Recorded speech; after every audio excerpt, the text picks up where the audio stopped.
Hello and welcome to this session where we're going to start to explore in a bit more detail Unit 2.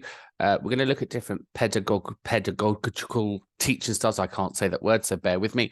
But basically what we mean is different teaching approaches. So if I get that word wrong throughout, you'll have to bear with me, I'm afraid. It's one word I can't seem to wrap my tongue around.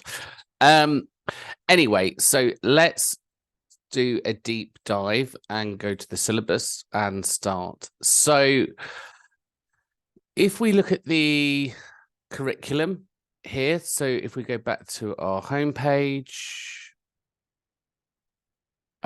you can see here you've got your weekly recordings. You've now completed Unit 1.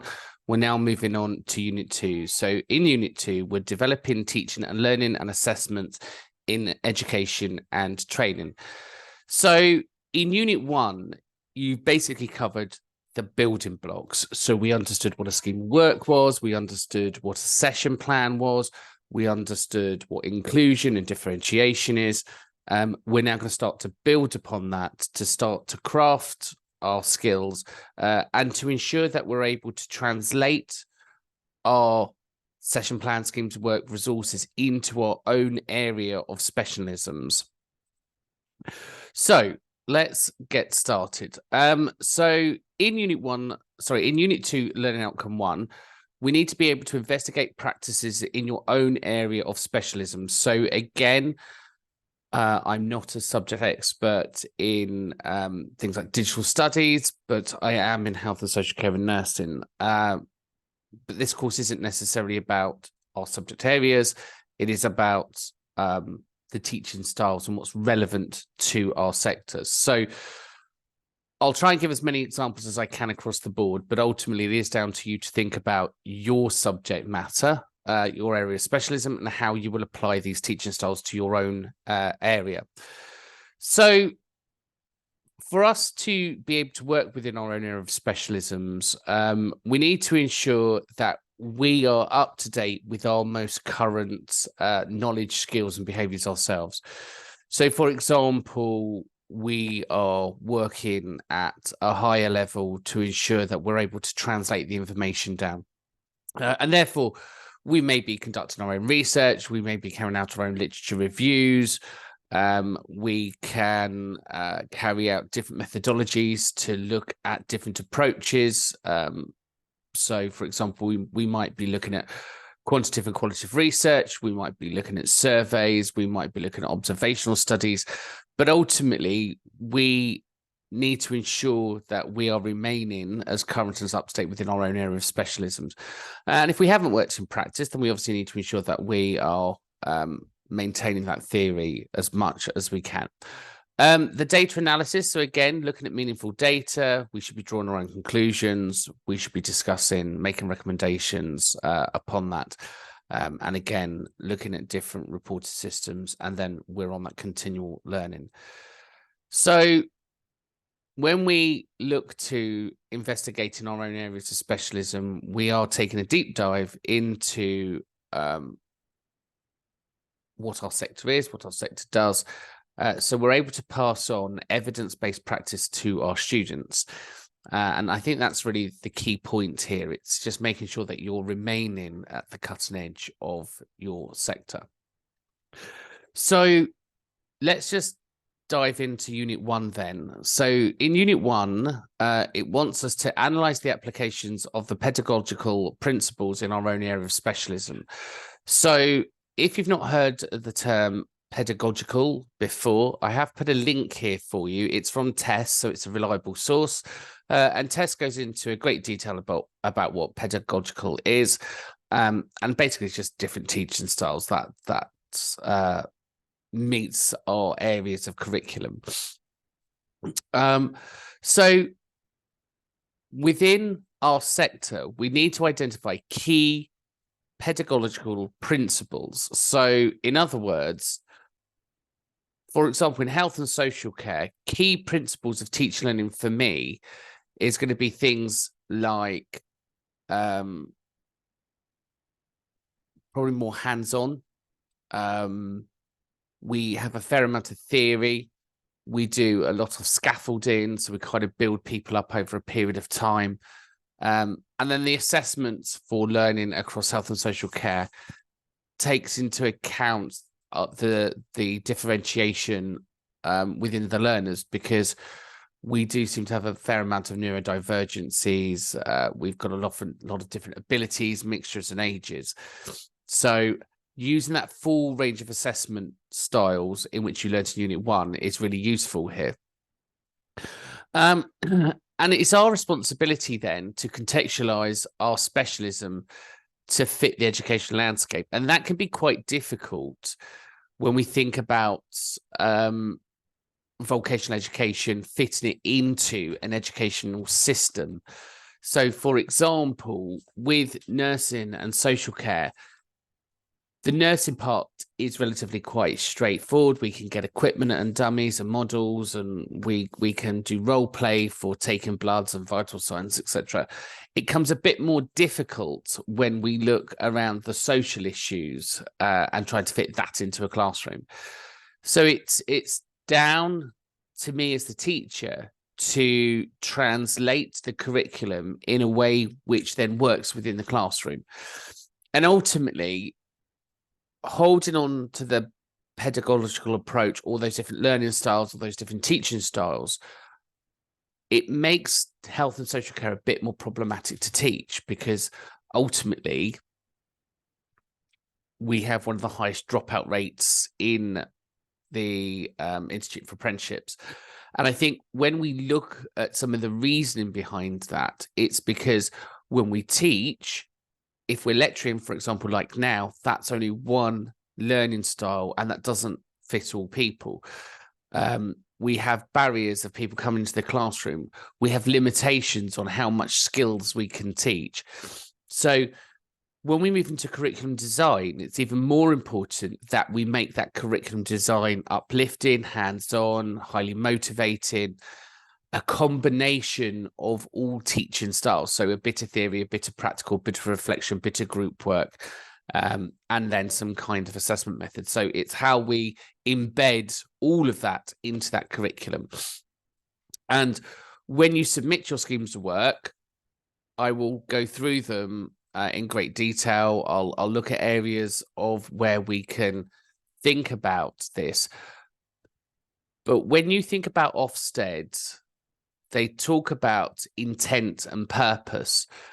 So your curriculum intent is to deliver this challenging curriculum to a group of people using a diverse range of methods and styles and resources. So where I see health and social care working really well is when we have skills labs. So when we have simulated hospital wards or simulated bedrooms in the classroom, and we can bring that teaching to life, that's when it works well. When it doesn't work so well is when you've got a teacher sitting on a desk talking to learners and it just not going anywhere. So if we translate that to digital, so if we think about digital skills, again, a lot of high focused work, coding can be quite repetitive. I have observed some network engineering classes. I have observed some digital skills classes. And I think I don't understand how anyone can deliver those classes without a computer in front of them. There may be elements of theory and knowledge, but ultimately, I think it is very much one of those hands-on curriculums. So just thinking about how you do that and the real-life tasks that you give people. If we go back a second on that as well, if we think about functional skills, so the minimum course, the English, maths, and the ICT, when we think about how they're delivered, there is no contextualization back to our area of specialism, is there? When we think about it, yes, as a teacher, we try and embed it to make it relevant. But when we get the exam, it's across the board. It's, you know, Bob's flying a drone and Sarah's got her rabbit eating hay, and what speed will she eat all the hay by, and how much is a kilo of hay? It's just not contextualized to our sector, where if the functional skills exams were written per sector, my gut feeling is people would do a lot better because it's relevant to their industry. It's relevant to what they're doing. They understand it. They can translate it better. So when we think about translation, you know, when we say to people, they go, I can't do maths. And you go, well, you know, you've just done maths. You've just given up medication. Oh, no, I can do that. Well, that's fractions. That's mils. That's percentages. Oh, I can do that. That's simple. That's medication. But if you then give them an exam question that says, oh, you know, you're at a party and how many people eat quiche versus how many people eat sandwiches, I don't know, dreadful example, but most of those exams give dreadful examples. People just lose it. They just go, I can't do this. It doesn't make sense. So the more we contextualize, the more sense we put into the curriculum, the more sense we put into our teaching strategies, and the more sense we put into our curriculum design, the better the outcome. It's probably as simple as that, really, because ultimately, when we think about it, if the learner doesn't engage with the material, they're not going to learn. It's as simple as that. So it's down to us to think about how we get that material for it to be inspiring. And for that, sometimes you have to think of our little alien friend called Grober. And it's something I was taught years and years ago. So imagine an alien comes down, he lands on the planet and he goes, what's this? And for some reason, his name was Grober. And you go, it's my teaching plan. It's my lesson plan.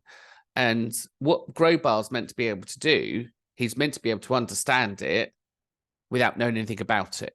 And if he can't understand it without knowing anything about it, you've probably overcomplicated it. So never be afraid to give your scheme of work, your lesson plans to a random stranger or a non-subject expert and see if they can follow it. And if they can follow it, you've hit the money on the head. And if they can't follow it, you've probably got a problem. So as we think about the teaching materials, we definitely have to then think about how we're going to deliver that. So remember, blocks of learning, 40 minutes, job done. I mean, let's face it, most of the youngsters today, they're highly distracted. So to bring them into a focused learning environment, you've got to think about those skills in managing that behavior, managing the classroom, and then you've got that focus period in the middle, and then you've got that recovery bit on the end where you're going to recap or revise or do some kind of assessment.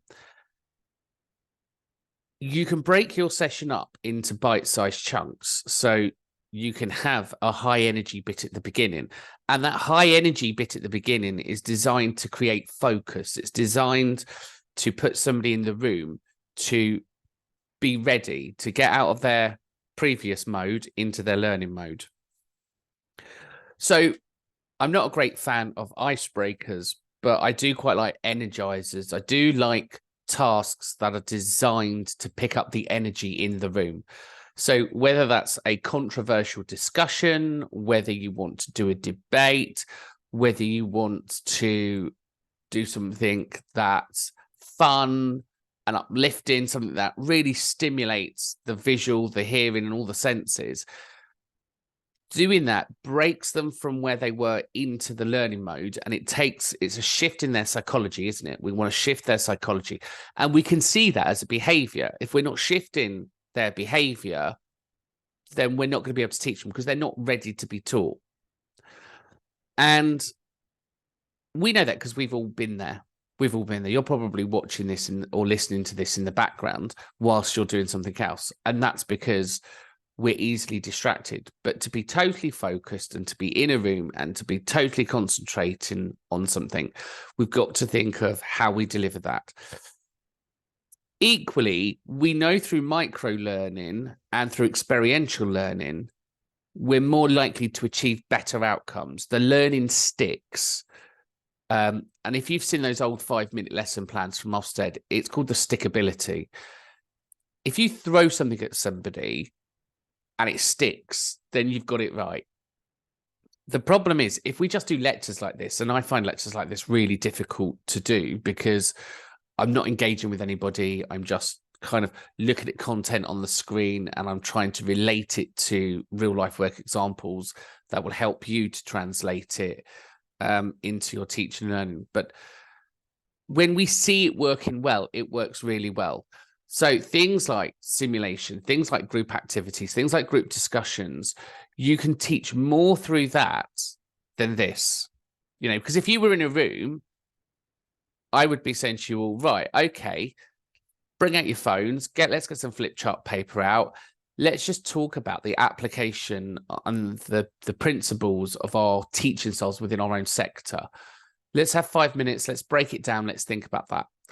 Then I'd get you to share some of that so we can feel it across the room. Then what I would do is look for trends as the teacher. Okay, great. So you said that in digital skills. You said that in health and social care. But is there a common theme here? Great. Now let's explore that. And what do you think would happen if we did this in that incident or that in that incident? So you can make it alive, and I think what tends to happen with a lot of teachers, they're afraid of letting go. They're afraid of having that freedom and flexibility because we fear this structure that we've created. And as we've said throughout, your curriculum design, your curriculum intent, your curriculum purpose has to have flexibility within it. It has to have this fluidity, because if it doesn't, you're not going to achieve that stickability.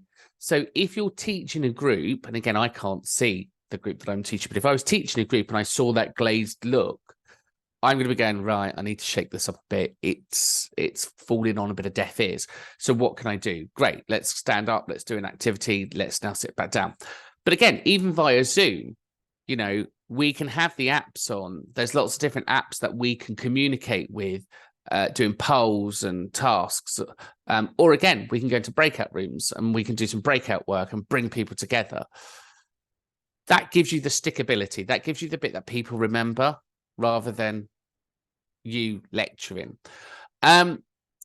But equally, there are times when you need to lecture to get certain points across. Great. Again, thinking about those assessment strategies. So it's okay being inspiring. It's okay having that flexibility. It's okay creating this energy. But then you need to make sure that it's being learnt, or at least you've got that progress. And as that progress is going along, think about how you're going to measure that. So are you just going to do group discussions? Is it oral questioning? Are you going to be doing presentations, poster presentations, etc.? So at the end of the day, our formative and summative assessment evaluations are what we're planning within our schemes of work and lesson plans. We're trying to have a learner-centered approach. So during that learner-centered approach, we're thinking about the learner being at the middle of the journey. It's that inclusion piece, so making sure that we've taken into account reasonable adjustments, taken into account that differentiation of learning, taken into account the RPLE, the recognition of prior learning experience, and their different learning styles. So how have we tailored that to that person? So again, there's nothing more boring when the teacher goes, right, I've got a group work, you'll do group work and you're going to present back in the same way. Why not get them to do it in different styles and different methods to shake it up, to really keep it centered and people enjoying it. Again, the use of technology. So I've got no problems. I think part of what we are actively encouraging people to do now is the use of digital technology within class. We need to be teaching people to use it responsibly and ethically. So bear in mind how you can do that with your own sector. Because again, each sector represents its own challenges and problems there. Again, feedback and reflection. So just being personal centered, allowing people at the end of a block of learning to reflect is key. So what went well? What didn't go well? What would you do differently next time? What was the thing that you most liked about today? What was the thing you least liked today? What's going to be your takeaway? Those kind of questions. What would you, how would you do this in your job? And that measures your progress. Obviously, professional development. So alongside you as the educator, I think it's really important to have that stretch and challenge beyond the classroom as well. So allowing people to be responsible for their own additional learning.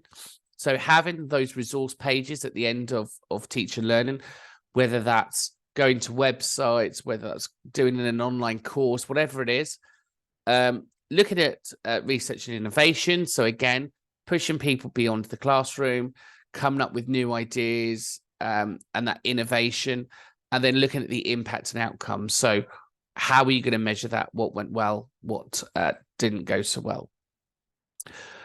Then 1.2, we need to evaluate the effectiveness of this. So when we look at the evaluation of the effectiveness, especially if we're looking at innovative approaches with our own area of specialisms, we need to look at how we're going to measure that, how we assess that success, and again, looking at the barriers that you may be facing, and then obviously looking at approaches that can bring new life into what you're delivering. And the way that you breathe new life into what you're doing is by being on a continual quality improvement cycle. So no two sessions should ever be the same. You know, what I teach now is definitely not what I would be teaching next time round. I kind of reflect, think, oh, that didn't go so well. I'm going to cut that bit out. I'll add that bit in. And we should be pushing ourselves forward. So ultimately, how are we going to prove that? How are you going to do that? And as subject experts, we have to move with the times as well, because I guarantee you this, the people in your room will know more about what's going on out there than you will that's relevant to them. So bringing them in on those ideas and creativity and getting their feedback. So it's okay having these qualitative and quantitative feedback sessions, but I think trying to get them involved in curriculum planning in the first place is a great way to show that inclusion. It's a great way to meet individual needs and community needs and understand those. So think about how you've got those inclusions and creativity approaches there. Understand the objectives. So clearly define the goals and the objectives by implementing and creating innovative approaches. Again, if I go back to, I don't know, early 2000s, there was an awarding organization. I think they now owned or were now owned by City and Guilds. But we had CCTV cameras in our shop at the time because I was in retail. And one of the things that we said was, can't we just use the video footage? Why am I observing when I can just do an observation from the video footage? It makes no sense. And it was highly frowned upon. No, you can't do that. You have to do it this way. It has to be written. It has to be this. And then, of course, innovation comes along. You start getting cameras and everyone's got them on their phones. And then all of a sudden, someone comes up with a great idea. Oh, why don't you just video the observation as long as you've got consent? And you kind of think to bang your head on the table when you're like, yeah, no, that's kind of what I was saying. So we've tried to have innovation technology throughout. The problem is new technology, new innovation, having flexibility seems to scare some people because you then have rules and barriers and political problems. It might be an awarding organisation criteria. It might be an ESFA funding rule. And one of the things that happened during COVID, we obviously went to innovation teaching. We all went online. We all looked at inclusive learning. We all tried different ways of doing it. And it's that rounded approach in which we need to achieve to make sure that we're being clear with our technology and how we're going to use those innovations. So like you guys, I'm asking you to record your teaching sessions. I don't need to be there. You can record them. I can observe them. I can give you feedback. And it's just cost effective. It means I haven't got to travel. It means that you're not under that pressure of somebody else being in the room. So it doesn't make you feel awkward. So there's positives and negatives for each of the approaches. Just be mindful in your planning process that you're able to justify why you're doing what you're doing. Some offset inspectors love it, some not so much. But again, I think it's down to how you justify it and how you can prove that innovation works. So no different to now, like everything's online. Everything's online, e-portfolios, e-classrooms, great. But there are some people that still want, maybe because of, I don't know, digital poverty, or maybe it's just their preferred learning style. They still want to do it manually. And that's okay to a degree, as long as the qualification doesn't require you to have that digital skill set, because then obviously you can't do a reasonable adjustment. I was involved in one of the weirdest reasonable adjustments. It was somebody was doing digital marketing, but they wanted to do it paper-based. And yeah, that one was quite an interesting one to review for reasonable adjustments, because ultimately the program, the courses that you need to be able to use the computer to do your Google analysis and all of those bits and pieces, it just was never going to work. But anyway, I digress. So always think about the traditional methods. You know, sometimes traditional methods work really well, but just look how you can stretch and go beyond. So when we think about inclusion, so for example, being dyslexic, I used to hate sitting in the classroom because I knew I'd always be picked on to go up and write on the board or on the flip charts. And then, cool, so the way around that was a tutor once used Post-it notes. So rather than bringing people up to the board to be embarrassed, you could write your answer on a Post-it note, and you put the Post-it note on the whiteboard. And then therefore, nobody could see your spelling or feel embarrassed. And it meant that everyone was involved in answering those questions. And that's a great way to have inclusion. But why now use flip charts, and why now use whiteboards when most people have phones, and actually we can use digital technology? And you know, we've got these online platforms where you can just do questions and answers, or live polls. So if you're in a WhatsApp group, for example, you can do a live poll, and therefore you've got that inclusion. Everyone's involved.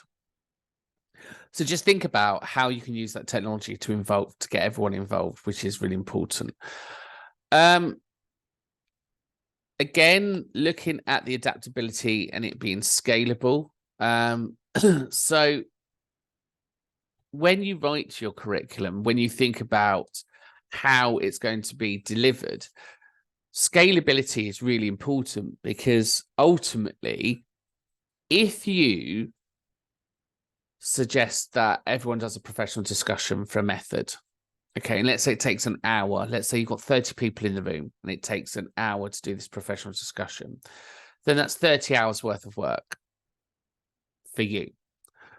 Is that scalable? Where what you could do is maybe short written answers, or you could do multiple choice, or something where the computer marks it. So when we think about scalability, think about curriculum design and the cost effectiveness of it, because ultimately it needs to be sustainable. So yes, you can choose all the flexible assessment methods, but if it's too much teacher-led than learner-led, then are you achieving the outcomes and the goals that you need to? So just think about that. Looking at engagement. So again, obviously, it's simple. If you're doing learner-led stuff, if you're doing learner-centered planning, it's going to be the learners are going to be engaged. The innovation and impact. So impact, or curriculum impact, is something that I've been questioned on several times by Ofsted inspectors. They've said to me, okay, can you explain the curriculum? What are you hoping to achieve? What's the outcomes? So you should have some kind of impact statement in your scheme work. You know, I'm hoping by this course that everyone at the end of it does X, Y, Z. The skills that I'm teaching them will have a lasting impact by because your curriculum impact is almost like you saying as the teacher, by the end of this program, this is the difference it's going to make to you. And that's a measurable thing, right? So when we talk about success, people go, well, what do you now know that you didn't know before? Great. That's kind of little progress. But if what we're saying is, look, before you start this course, you may know a little bit. By the end of this course, you are going to be confident at designing websites, or you're going to be a confident nurse and you're going to be able to do X, Y, Z. At the end of the program, you can do an evaluation back to your impact statement and go, did we achieve those objectives? And if we did, then what you taught was successful. And ultimately, you have to justify what you're teaching and why you're teaching it. So for me, I've seen curriculum, for example, where it says we're going to make you a great carer. And in the old days, we had to cover the standards 3 times and we had a range. So for personal care, for example, we had to do a bed bath, a shower, a bath, and a strip wash. Now you only have to do one of those. My thought behind that is, well, how does that make you a competent carer? At the end of the day, yes, I've achieved that one standard with you, but I haven't prepared you for real life. I've just taught you one way of cleaning somebody. There's 4 ways of cleaning somebody, and actually you need to know all 4, because if you don't, how effective is that? So it's not difficult to add in bits to the curriculum which actually has real impact, which has real positive changes. Because when you look at some of the learning outcomes and assessment criteria, it's down to you to interpret them to go, well, how can I make that more relevant and interesting? You know, because ultimately, sometimes they're very dry. It is down to you to be that creative person.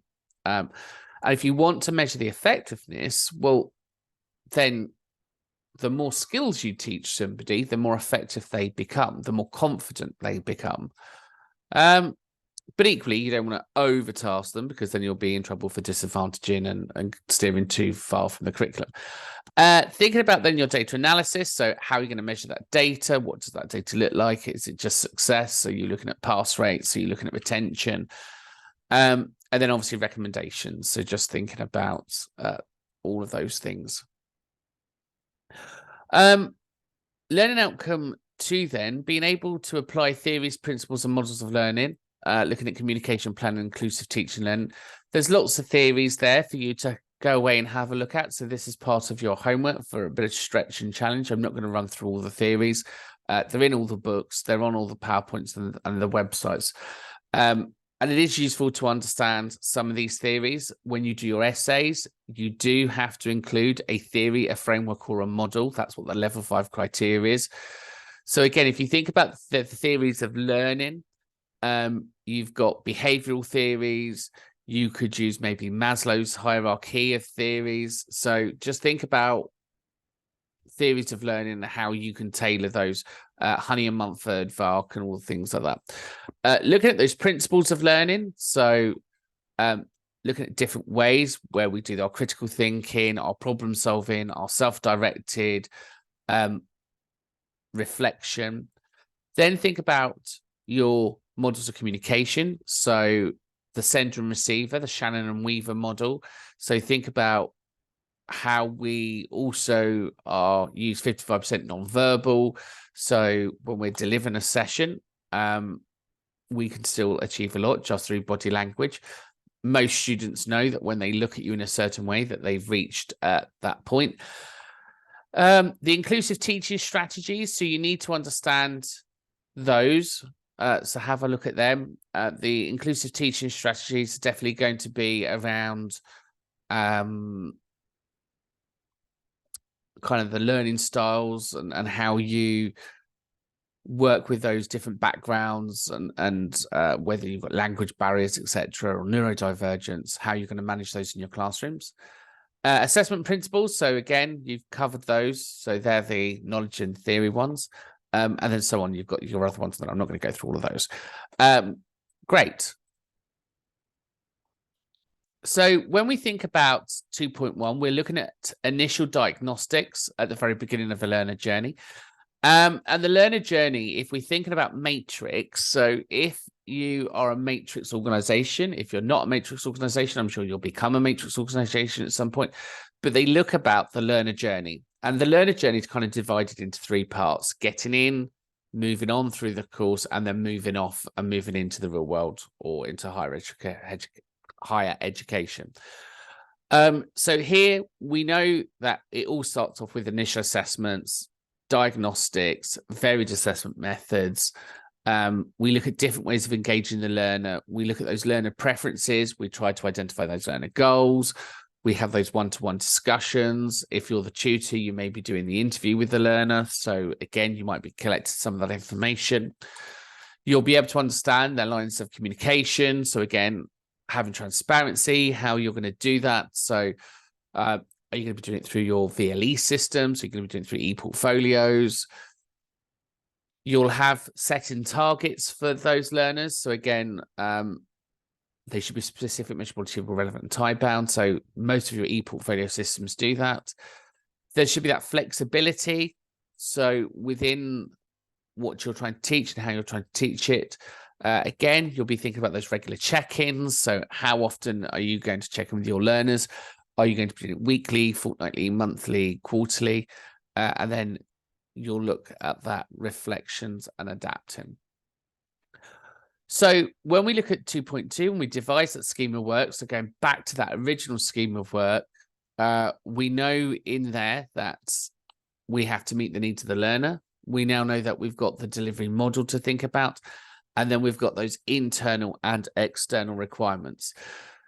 So the internal requirements are going to be your internal quality assurance processes. Your external requirements are going to be awarding organizations, ESFA funding, and Ofsted, which then really does make that curriculum grow bigger and bigger and bigger. But again, throughout your scheme of work, here's a step-by-step guide. So you need to understand learner needs. So by that, you can't truly tailor your scheme of work until you know your students' profiles.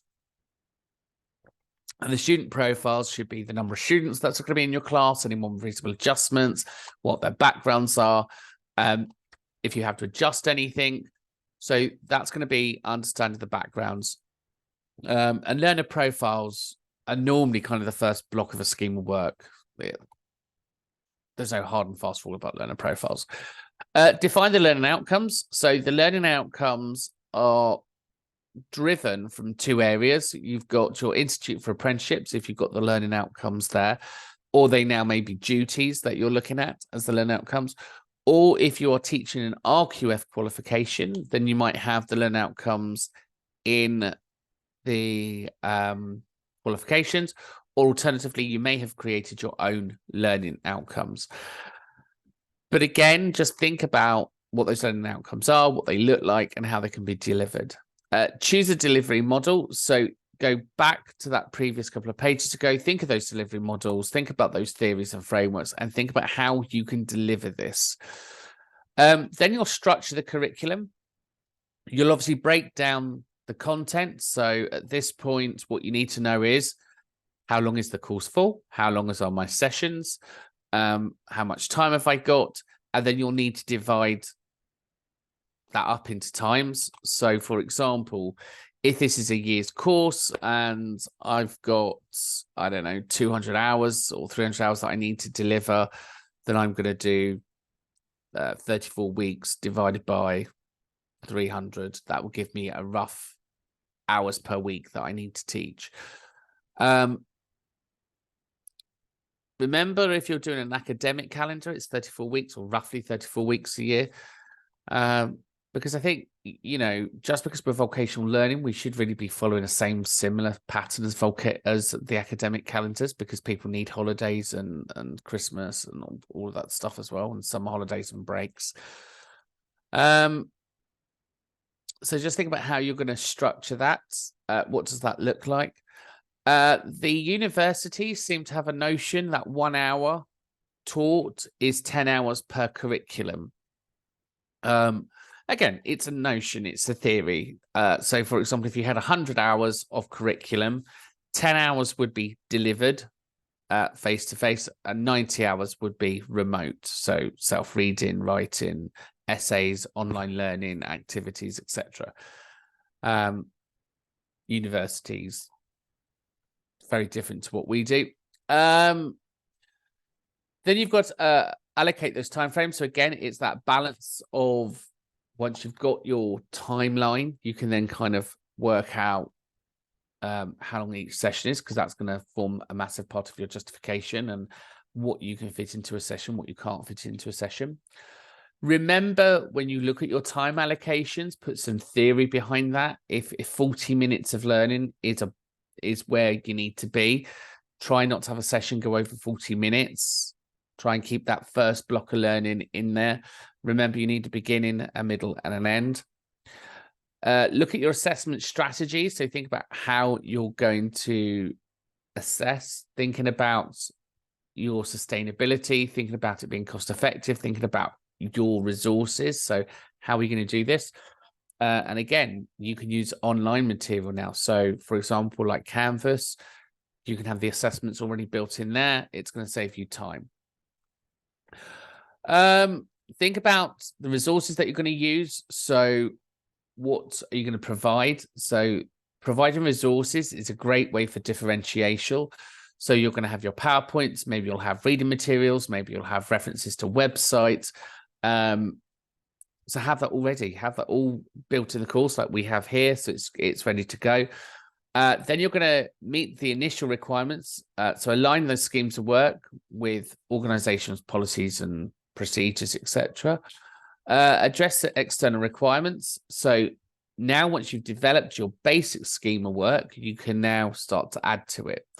So for example, the awarding organizations requirements are going to be the total teaching time, the guided learning hour time, and if they have any particular agreed assessment methodology within their diplomas. If you've got an on-program, let's say you're delivering an apprenticeship. So at this point, you will be needing to meet ESFA guidance and Ofsted. So we know Ofsted like minimum core, English, maths and ICT. We know Ofsted like British values. We know they like safeguarding. We know they like equality and diversity. We know they like inclusion. We know they like information, advice and guidance. We know they want to see stretch and challenge. So that's all your external pieces. So again, through your curriculum design, you can then add that in afterwards. So get your minimum, get your core bit right, and then you can add that on afterwards. Thinking about your inclusivity. So we've just talked about that anyway. So that'll be covered through your external pieces and through your class profiles. Thinking about the assessment moderation. So who's going to IQA your scheme of work? Who signs it off? Who says, yeah, look, this is great? Do you as teachers sit down and share schemes of work and resources? Can you be Grobar? As I said earlier, can you share and give that informal feedback? Then obviously you're going to schedule your classes, you'll review, and then you'll do your quality review. So the scheme of work is a huge piece of work. It's not going to happen overnight. It takes a long time to develop well-crafted schemes of work. 2.3 then, looking at designing teaching and learning plans. So this is your session plan from your scheme of work. So here then we need to do very much the same thing. Rather than a big piece of work, we're now just going to narrow it down to that session. And within that session, we then need to have the beginning, the middle, and the end. We've got our purpose. So the aim of the session is we're going to have our learning goals. We'll have our flexibility. Think about how you're going to have that differentiation, what activities you're going to do there. Think about how you can personalize this, how you can use technology, how are you going to map that to the curriculum. So by the end of this class, we've met 1.1, 1.2, 1.3. Align that to your learning outcomes, making sure that you're using a variation of assessment methodology, so formative and summative. So you're tracking progress. Look for opportunities for that feedback, and then obviously balance that and then monitor it. So When we look at those session plans, they should link directly into the scheme of work, and it should be very clear how that all comes together. So 2.4 looks at identifying opportunities for learners and others to provide feedback to inform inclusive practice. So for inclusions, to making sure that everyone's involved, you clearly have to be inclusive in your feedback. So making sure that you can get feedback from everyone is really important. And that's going to be for regular check-ins. Maybe you'll do tutorials, maybe you'll do one-to-ones. But think about how you're going to get that. You may have surveys. So again, why would you do them paper-based? I don't understand. Surely you're going to be doing these electronically through something like SurveyMonkey or Jotform or any of the online platforms, because you'll be able to collect that data and use that as part of your self-assessment report. Focus groups, so you can bring people together to review your curriculum before it goes live, or even afterwards. Online platforms, so again, you can have forums and chat rooms. You've got your open door policy as a teacher, so, or your virtual open door policy. Mine is generally through WhatsApp. I tend to say to people, look, by all means, if you need to get hold of me, send me a message on WhatsApp. I'll respond as soon as I can, because in case I'm teaching or in meetings. But for me, it's what works for me. You may have your online digital platforms. You may be using your VLEs, or you'll have your own policies and procedures. It's what works for you and your organization. Peer feedback. So we should have some kind of standardization day where we're sharing curriculum. Self-assessments, it's a given. Collaborative projects. So it's great when you've got shared curriculum. This goes down well with Ofsted. So let's say in your digital classes, your health and social care classes, and your other classes, you're all going to do equality and diversity. You all do health and safety. So that can be collaborative projects. As teachers, you can all come together. You can have mixed groups for those modules, because again, we don't have to teach. I'm going to teach you 1.1. I'm going to teach you 1.2. We could just teach equality and diversity, and it will naturally fit in. So think about that. Thinking about your E&D data and inclusion data. So if Ofsted came in, do you know what your E&D data looks like? Are you able to justify it? Are you able to say what you're doing with it? You know, part of being a good teacher is being able to have those statistics and results. So again, let's just say, for example, you've got your data, and within your class, you don't really have, I don't know, maybe you're underrepresented by the LGBT community. To show that you're inclusive, to show that you're not directly discriminating, you need to show Ofsted how your curriculum isn't indirectly excluding people within a minority group. I don't know, forget LGBT, but anyway, as a minority group. And therefore, and I have been in these situations, I've had classes where they have been all of a particular group. I got accused of it not being very diverse. I then was like, well, in the area of the country that I was teaching, it's the demographics. That's what's in the population. So what I got was a representation of the community. So be prepared to have that debate with somebody. You know, if somebody says your class doesn't look very inclusive, make sure you know your demographics, make sure you know your data around you, because ultimately you may only need one particular, you know, for example, men are normally underrepresented in health and social care. However, nationally, it's something 9-to-1. So in my class, if I'd got 1 male to 10 women, I'm actually on target.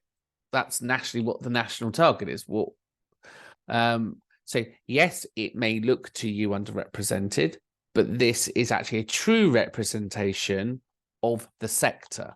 So just be prepared for those debates. And then what will happen is they'll then say, well, what are you doing to narrow those gaps? So within your curriculum, make sure that you have that inclusion piece. You know, this is a job for everyone. Ultimately, how can we, you know, try and narrow some of that gap? So just think about that. But as teachers, you might not necessarily get to really be grilled over that. But if you are part of an Ofsted meeting, they love it. They love it. They love to go over your data. They love to go, this isn't a true representation. You're falling down on this statistic here. So just make sure you're able to come back with what's going on. And then again, it may be the case that you can start to try and narrow some of those gaps that you find. And then obviously your continual quality improvement plans. So 2.5 looks at explaining how own practice in planning, inclusion, teaching takes into account theories, principles, and models of learning. So thinking about those models and theories that you covered in Unit 1, we'll just carry those forward here. So think about how you will incorporate learning theories. So we know the learning theories are like Honey-Mumford's, Vark. We know that we've got the visual, the auditory, we've got the reflector, the kinesthetic learner. So just showing your curriculum how you have met that. Application of learning principles. So again, thinking about your engagement, think about how you have got those additional things in there, such as critical thinking, problem solving. Those that have been around a while might remember PLTS, personal learning and thinking skills. I was pretty anti them. And then I became a fan of them because, surprise, surprise, every single time you ask an apprentice, how do you do this? They go, ask my manager. And you're like, no, you are the manager. So getting them to critically think and problem solve, they're kind of your social value skills. You know, we are meant to be showing how we embed these in our curriculum. Obviously, we've talked about flexible assessment strategies. We've talked about formative. We've talked about actually all of this stuff. So thinking about when you develop your plans, just take into account those theories and frameworks. So when you are challenged over your curriculum, you can justify it. And justifying it means, because of, I don't know, Maslow's hierarchy of needs, we have Wi-Fi in the room, and I let people use Wi-Fi. It's the first basic principle, because if people can't connect to their phones, they seem to have a meltdown. I personally, in my rooms, let people drink water. If they need a bottle of water, I don't have a problem with that. I don't mind them eating food, but it's not allowed to be crunchy stuff that distracts. Because again, I just know some people are on the go. You know, we're adult learners. Obviously not a full picnic. I don't mind a sweet. That's what I'm saying. You're not having a full picnic. If it's kind of a theory thing, if it's a practical thing, then obviously not. But if it's a theory thing, because again, I know if you're sitting there and all you're thinking, "Good God, I'm hungry," and you know, you're not gonna take it in because you're hungry. So I try to make sure basic needs are met within my classroom. You know, the right temperature, the right environment, background distractions, all of those things. But as long as you can back it up, so back it up with a theory, a model, or a framework. And again, you know, when we look at learner behaviors, when we try and think about diffusing learner behaviors, we've got a long way to go there, haven't we? So you might want to have different strategies there to help manage learner behavior, and part of that might be looking at the restraint reduction network standards, which is about challenging and hazardous behavior training. And it looks at kind of when people are escalating, the interventions that you can do to de-escalate them. If you have a member of, you know, if you've got a student who's becoming verbally or aggressively challenging, how do you diffuse that in front of a room of people? You may be in a situation where somebody started to get really agitated. I was in a situation not that long ago where I had a caretaker who was sitting in a training session. I don't know if the assisted me even handling or something, and he'd got an opinion for everything. And I could see he was escalating up and up and up, and at, you know, at what point is it then that you kind of have to interject and say, you know, these are really valid points, but can I have a discussion with you during the break, because you can just see where it's going. So just thinking about all of those theories and principles is where you need to be. And I'm sure when you write your assignments, that'll be there.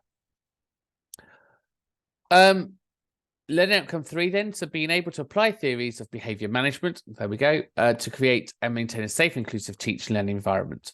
So the theories that you've got, and again, we're doing this as a standalone module at the end, and I will give you access to our control and restraint training that we do within health and social care, because we teach it in classrooms as well. It's the same theory that's taught. But anyway, the first one then is positive behavior reinforcement. So ultimately, we're trying to praise people, thank you for their contribution, say what they're doing really well, acknowledge well done behavior. So when we think, an inspector can inspect now through learning behaviors. So have they got their pen and paper out? Are they ready to learn? Are they sitting? Are they engaged? Are they looking? Or are they just distracted? Are they talking? Are they doing whatever they're doing?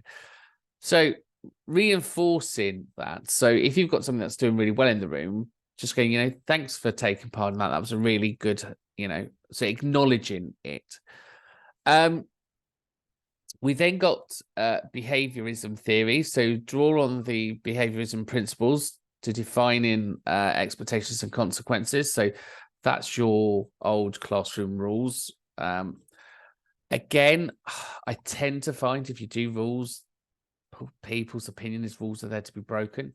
I normally do working arrangements. So let's do a working agreement in the group. Sometimes they work.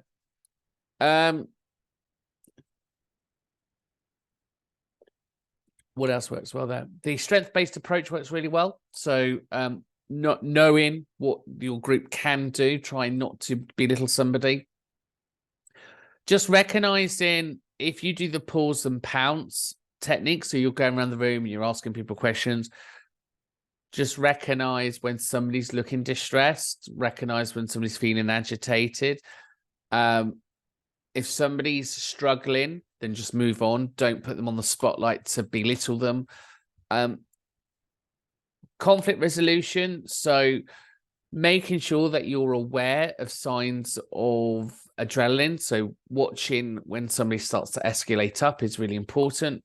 And equally having those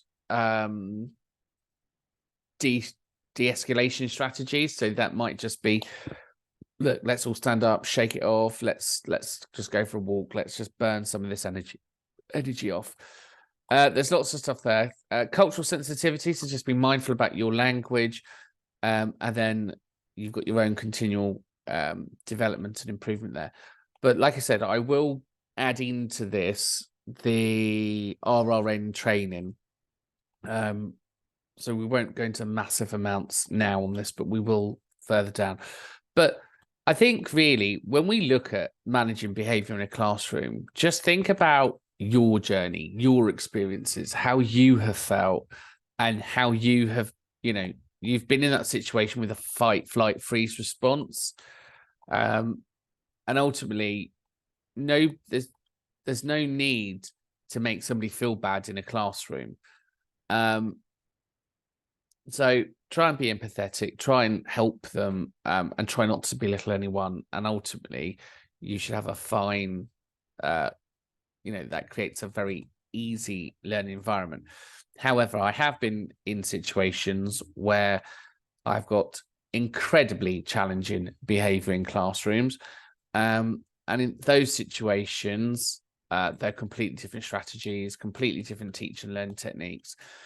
And ultimately, you should be monitoring your data. So if you're having incidences or near misses, document them.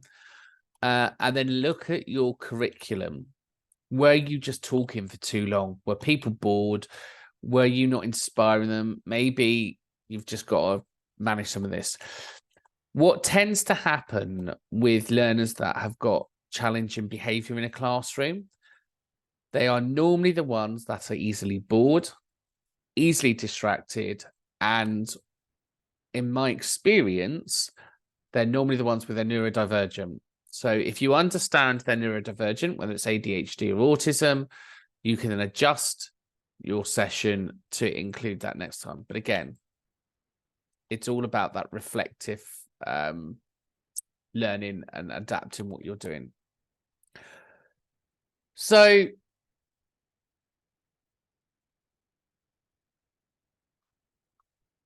bear with me. So we're going to end that session there. Next week, we're going to look at analysing the theories of behaviour management. I will upload the RN standards in here. I'll just pop it on as an extra module down at the end there for you to have a look at. And then next week, then, we can then run through the other learning outcomes within this module. So I will upload the assignments in here because the assignments aren't in there. So you'll have for learning outcome 1, you'll have a 500-word assignment there. You'll need to be able to analyze the applications of your pedagogical principles within your own subject area. And then you need to evaluate the effectiveness there. And then in 2, you need to cover these learning outcomes there.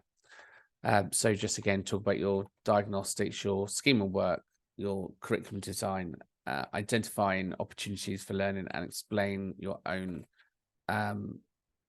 practices and plan inclusive learning. And then, as I said, next week, we will then move on to Learn Outcomes 3. So have a great week, and I will see you all online next week. Take care. Bye for now.